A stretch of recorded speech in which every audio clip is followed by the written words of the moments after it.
All right, so I'm in the bays and they're all empty. This is Wednesday morning. We had an exhaust manifold job scheduled for today, and then that just went into thin air. We have staff on duty for that customer, and now they're not here. That's another thing that sucks about people in this business, is that you schedule payroll to take care of a customer, and you see they didn't show up. And they're not showing up today, tomorrow, or the next day, or the next day. Supposedly Monday. You know how many times I've heard I'll be in Monday after 2 and 3 phone calls? Never happened.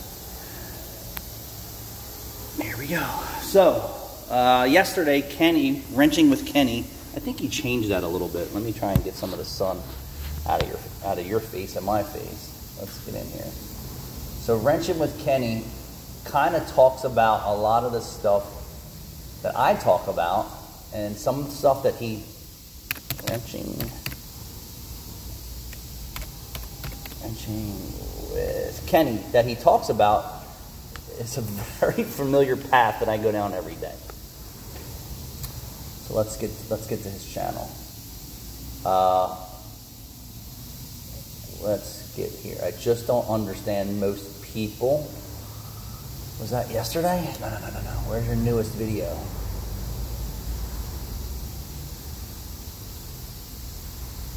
Oh, maybe that was it. Okay. Customers, hold on, let's do it. Customers lost their minds, Mr. Doe and more. So Kenny, I feel you, dude. Mr. Doe, I would have told Mr. Doe, don't ever come back to my shop ever again, period. I'm tired of dealing with your nonsense. So if you're not familiar with the Mr. Doe story, the dude was really a jerk off, and I'm just going to say that. You can't give the person who's trying to give you service your name, your address, your phone number, or just call me Mr. Doe. Is kind of a shitty move, but that's the way it goes.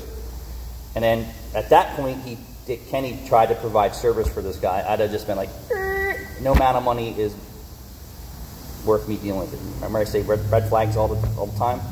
Red flag, red flag. We have customers come in constantly. Why do you need my name? Why do you need my address? Why do you need my phone number?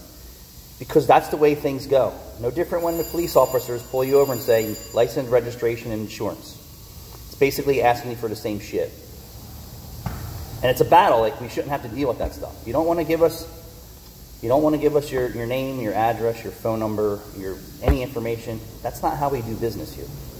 I don't know what third world country you do business in the United States, but it isn't here. So, and then Kenny still went along with trying to help this guy, which I'm going to show you what he did. He loosened his belt buckle, and then he started to lower his drawers for this guy. And that's just how this is going. I'm going to get it. Although Kenny grabbed his belt really tight and held onto it, and he was smart in certain ways. They pushed the car in, they identified the rear was blown, customer declined it, backed it out, and it's been nothing but aggravation ever since the car has left. All they did was push it in, verified that the rear was blown, pushed it back out after the customer didn't want it, and then the customer continued to torture him. To the tune of, he's back, and this is where the blame game, Mr. Doe is back in his office, and he's like, why is this guy here bothering me? And the guy says that they left his transmission mount bolts, took them out or left them loose or something like that, that he's having problems. So for me, when something happens like that and the blame game starts, and I'm like, okay, well, let me look in your history. Okay, you didn't do anything. We just looked at your car and blah, blah, blah, blah, blah. You didn't really do anything other than look at your car. So if something fell apart, it's on you. But how are you driving your truck around with a rear that doesn't move the vehicle? So if you follow with Kenny before, he called Kenny and said that his car rolled out of his driveway because he put it in park. Well, I guess after they got it off the tow truck. No kidding, dude. Because your rear's blown, it won't hold the gear. So then Mr. Doe pays a mobile mechanic to put a rear in his car, right? So if a mobile mechanic put a rear in his car, he was the last guy to touch it. Don't you think the mobile mechanic should have checked the vehicle out? Like, if I'm going to work on someone's car, we're going to check it out. Caleb actually got some static from a customer about road testing and oil change. And, you know, and in Caleb's defense, absolutely 100%. before I touch your car, I want to know what I'm dealing with. Oil change or not. Wiper blade's a little different story. You just go out in a parking lot and change them. Really doesn't require a road test. But if you're asking me to work on your car, this is how I want to work on your car, and it's going to include a road test. The blame game happens all the time, and the sharper you are, the better you are. And this is where Kenny let himself down. So the mobile mechanic put a rear in the truck. How about that? I bet he was the highest quality mobile mechanic you could find. Absolutely not. Because if the mobile mechanic checked his vehicle out properly, he could have said, hey, Mr. So-and-so, your transmission mount's bad, or your transmission mount bolts are missing. And it's not uncommon for transmission mount bolts in older generation vehicles to vibrate out from the transmission leaking fluid on it, the motor mounts being bad, transmission thumping and banging in between gears. It does happen. Do I absolutely believe that Wrenching with Kenny missed it? Possibly. Do I believe that the mobile mechanic who did a driveline repair didn't notice that the transmission mount was missing bolts or they were falling out? Absolutely. So the blame game isn't on Wrenching with Kenny. It's with the scab that you used to put your rear end in your car, that he didn't check your car out properly. Now, if he just popped the rear in your car and didn't road test it, he's even a bigger scab. Why is he going to Kenny? I think Kenny works for a franchise system that's not a corporate-owned shop. Meaning there's an owner like me standing in the base, usually, or the owner's a satellite owner. They don't really have to answer to corporate to say.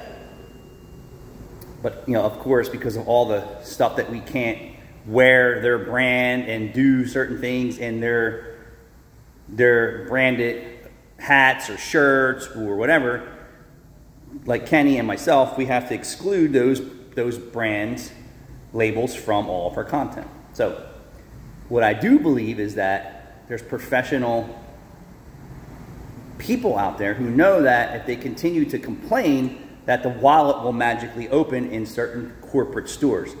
Pep Boys, a Mavis, a Firestone, things like that. And some big brand franchises that are owned by investment companies where they have 20 or 30, that they will open their wallet just to get rid of you. And people know that. And this story is going to get better. So I believe that Mr. Doe just keeps coming back to torture Kenny, is waiting for the checkbook to open to get rid of him.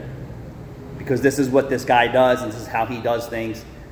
Even though that mechanic, which is Wrenching with Kenny, did nothing wrong. What he did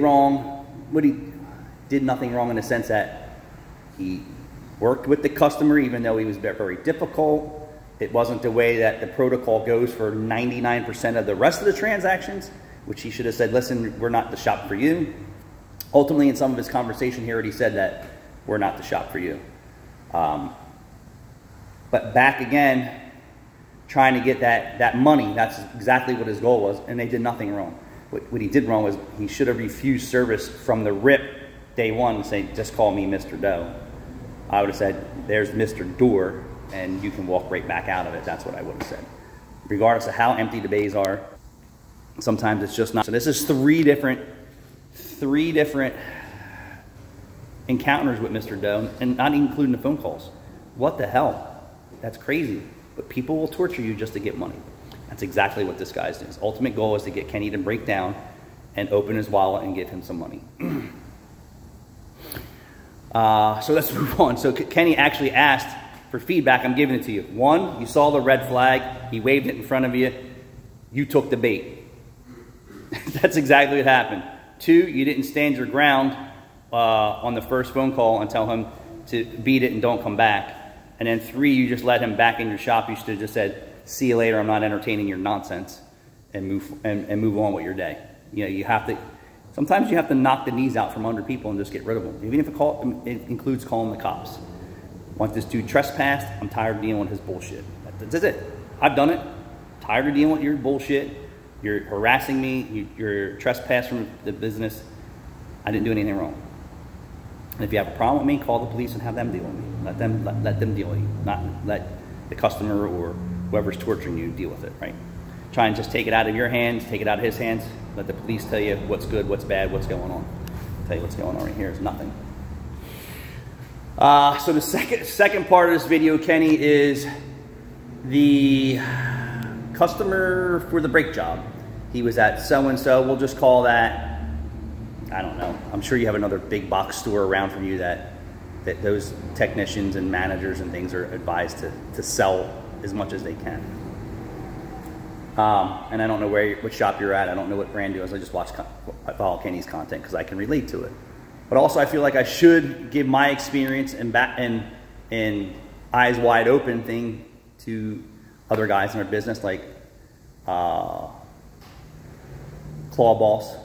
You know, I offered him some advice, and now Kenny, I'm going to offer you my advice. You've been around a long time. You should see the red flags and protect yourself and your sanity and the business from being tortured. If you just continue to take care of that customer, all he would do is run up and down you and mentally rob you of your sanity. Next, customer was at another shop. They gave him $2,000 estimate for brakes or some shit. Hoses, calipers, pads, and rotors. Big price. Guy's asking them for a price. He's like, Kenny's like, well, do we even know what's wrong with the car? Some customers just want things replaced. And even if their mechanic recommended it, if the customer says, hey, I want to do that, then do it for the customer. You want new hoses, calipers, pads, and rotors? No problem, sir. If your car has 20,000 miles on it, I would have to question that. Has 50,000 miles on it? I wouldn't really question it too much, depending on the environment. 20-year-old vehicle? Absolutely no question. Could it use all that stuff? Absolutely it could. When you go to an establishment and you ask them for service or to advise you for a service, right? Hey, I need brakes. Check it out. Let me know what's going on. 20-year-old car. Has it ever had calipers? Probably not. Are the hoses worn? Definitely. Does it need pads and rotors? Probably. If the customer's there complaining about brakes, there's a reason why he's there in most cases, unless they have absolutely zero clue or what the sounds and feedbacks are for brakes. Customer went to an establishment in most cases and had some type of concern. Now, if he was in there for an oil change and they looked it over and said, hey, your brakes are low, you don't need anything right now, but I advise $2,000 worth of work, depending on the vehicle, right? Because some expensive cars, it's easy to hit $2,000 and $3,000 for pads and rotors only. Exotics. So then Kenny actually gets the guy to agree for Kenny to look at it, and he can't find any reason for the recommendations for hoses, calipers, pads, and rotors. He does say it needs pads and rotors. He said the slides are good, the caliper pistons go back. I have a lot of questions there, right? Are the bleeder screws rusted or rusted out? Are the caliper brackets and calipers full scaling? Do the caliper pistons have tons of corrosion on there? Has the vehicle had regular brake fluid flushes, right? Because you're not doing brake fluid flushes, chances are there is corrosion and moisture inside that caliper that you're never going to get it all out. Flushing it does help, but it's not going to get it all out. And the corrosion that's already there from that environment, there's no fixing that. So was that shop wrong based on the vehicle? And I think it was a Honda Ridgeline. They don't even make Honda Ridgelines anymore. I can't even tell you when the last time it is. Let's look it up. I think it was a Honda Ridgeline. I just want to Google it real quick to give you some, my experience and when he's talking about when was the last Honda Ridgeline. Did Honda discontinue the Ridgeline? Honda did not discontinue. It wasn't a 2026. All right, so when?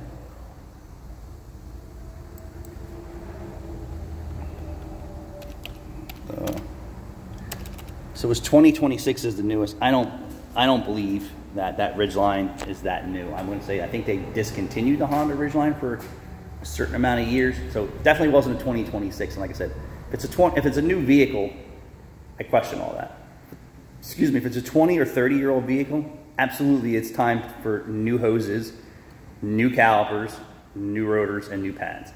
Remember, the customer went there and asked that shop or that service provider to tell him what his car needs based on their experience and knowledge. It could be that that's their motive. Calipers, pads, and rotors and hoses on every car. I don't really know. I would question that in certain situations. Here in my shop, there's certain vehicles that I know based on experience and knowledge that Jeeps need calipers and hoses more frequently than a Ford Fusion. And I will tell you that there are Chevy Silverados, 1500s, 2500s, 3500s, where the brake hose brackets are that go across the knuckle on the side there that get water intrusion and rust, and the brackets squeeze those brake hoses, and one day they're good and the next day they're not. So around 100,000 miles, or even a little less, your Chevy Silverado of that design, or your Jeep, is going to need hoses, calipers, of course pads and rotors, because if they're locked up, that's what's going on. So based on my experience and knowledge, right, this is why I say what I say. Not always a caliper is bad because it doesn't push back. That's why I asked. Were the bleeder screws rusted out? Was there a lot of rust scaling? Was there other things? So Kenny calls the customer up, says, hey, you don't need hoses, you don't need calipers, whatever the story may be. Customer says, go ahead and get the job done. They don't discuss price. You wave the red flag to the customer. Hi, hold on. Remember when I loosened the belt buckle? Clink, clink, clink, clink, clink, clink. Yep, you just loosened your belt buckle, Mr. Kenny. Now, since the customer doesn't know how much it costs, right? He knows what it costs at the other shop to do the brake job. And he probably would have swallowed that down if Kenny said, yep, you need it. But he didn't. Kenny said, okay, treated him like it was his brother or his cousin or a regular customer. He had that level of comfort that, well, I'm, 75% less than the last guy. It shouldn't be a problem, right? Nobody got a price. Here, everybody gets a price for whatever they're here for, unless I don't know what it is and I need to look at it or diagnose it. And they still know what that price is for me to diagnose it. If they're not willing to pay for a diagnostic, then they're not willing to find out exactly what's wrong with their car or me to look at it. So that's that. Same thing here. You come in, you say, I just need air in my tire. You need to check it out. You need to find out why you need air in your tire. There's a minimum fee for that. It's $20. Car comes in the shop. We check the tire. We'll look at the rest of the tires for you. Even if you only want us to look at one, we're still going to look at the rest of the tires because we're touching your car. And we're going to advise you. If it's a tire plug, it's included. If the tire is unsafe or has any other issues, we're not going to touch the tire. We let everybody know up front how that goes down for $20. You come in with a tire that you just say you want air in the tire. We need to find out why you need air in the tire. It could just be that it needs air in the tire, and we don't usually charge for that. But in most cases, there is a problem. And trust me, we have tons of customers who say, I just want air in the tire, and piss and moan the whole entire time that we won't just put air in their tire. Not doing it. And why I don't do it? I've touched TPMSs, they've broken. Multiple reasons why. Majority of the time is the car needs a tire or a tire repair, and the customer is not willing to even spend $20. I can't tell you how many people just drive right away. $20 to check my tire, put air in my tire. We're doing you a favor, to be honest with you, by telling you, let us look at your tire. If it just needs a tire plug, it's included. And you don't have to deal with this crap anymore with your tire going low. If you don't know what a bad tire is, we're going to tell you. Everybody gets a price, Kenny. Every customer that comes here and asks for an oil change, if they aren't our everyday regular customer that we see all the time, they get a price. We deal with people who are here all the time. They don't question certain things. But everybody who we don't know, this is how much your oil change is. It's 60 for your oil change. It's 90. It's 120. It's 150. Whatever it is. How much are my brakes for my car? We hear that all the time. Okay, well, what do you need? I don't know. Okay, well, all right, this. Well, did you call around? Yes. Brake pads and rotors. Our brake pads and rotors start at, for a basic vehicle on sale, $420.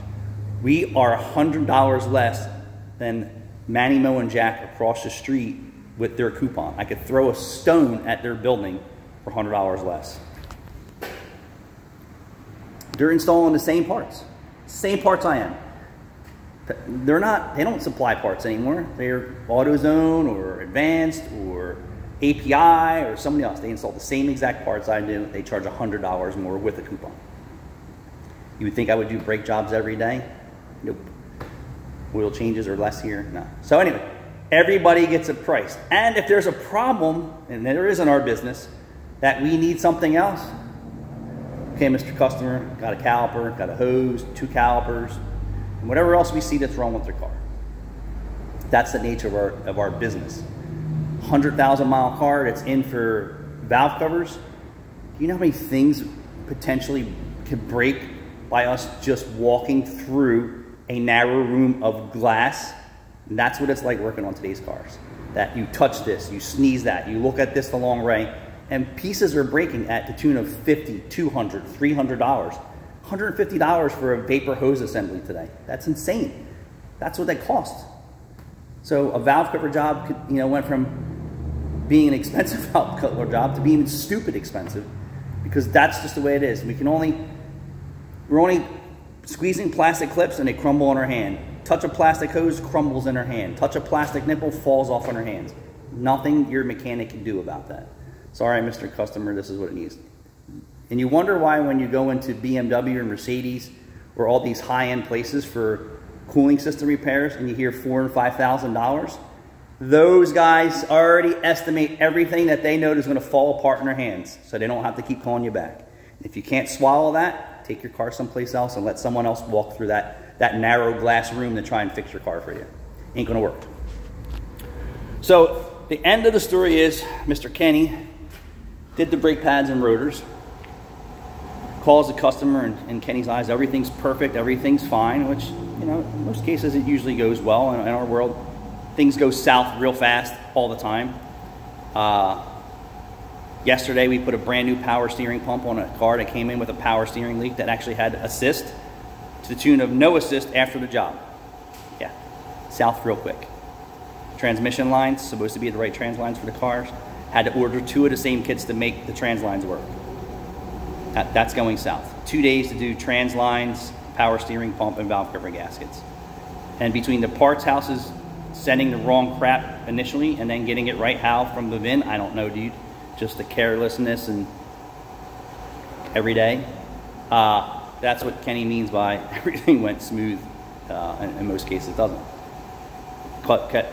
Your vehicle's all set, blah, blah, blah, blah, blah. Again, price is not discussed. Customer shows up for the car. Now there's a problem. You already showed your weakness and loosened your belt by not telling him how much it cost, Mr. Kenny. And now that customer or that guy could be the opportune guy, looks for those opportunities everywhere he goes, that, well, you never said to me, you never gave me a written estimate, you didn't do this, you never got my authorization, I called the guy down the street, he's $200 less. You opened yourself up for him to bend you over, grease you up, and try and get you. And then you had to backpedal, you had to say this, you had to throw in the warranties and the quality products. Typically, you don't have to even go down that road. This is what it costs. You want us to get started? Yes. Boom, when you show up, there was no additional recommendations or requirements. It's the same price that you were here. Period. Oh, that's awfully high, the customer said, and this is blah, blah, blah, blah, blah, blah, blah, blah, blah, blah, blah. All the bullshit that you could have avoided. This is what this world brings here. I watch it some places I go where they switch the tags, and then they have to get an associate who doesn't know anything, and then they're going to get that product that was $50 for $10. If there's not a manager on duty, they know. These are your people who get over on businesses all the time. You let your guard down. You loosened your belt buckle. Don't do that. Everybody gets a price every time. If they can't agree to it, keep going. The guy that had the Jeep here that didn't want to take our recommendations, just to give you an example, hey, it needs front and rear track bars, we need to set the center line in the vehicle, and that's where we need to start. He didn't want to hear that. Went to some scab four-wheel drive shop. They put a stock track bar back on in the front. Car was still screwed up. The customer's in here bitching at me. I told you what it would take to fix it right. You went to some scab shop and it's still wrong. Go back and live that nightmare with them now. I'm done. Don't want to get involved. Spend your money where you want. But there you go, Kenny. That's my 30-something years in the business experiences. You should have known better. Don't drop your doors for anyone. And that's that. But here you go. I hope you guys, because this is nauseating to see on a Wednesday morning that nothing going on. Thanks for watching.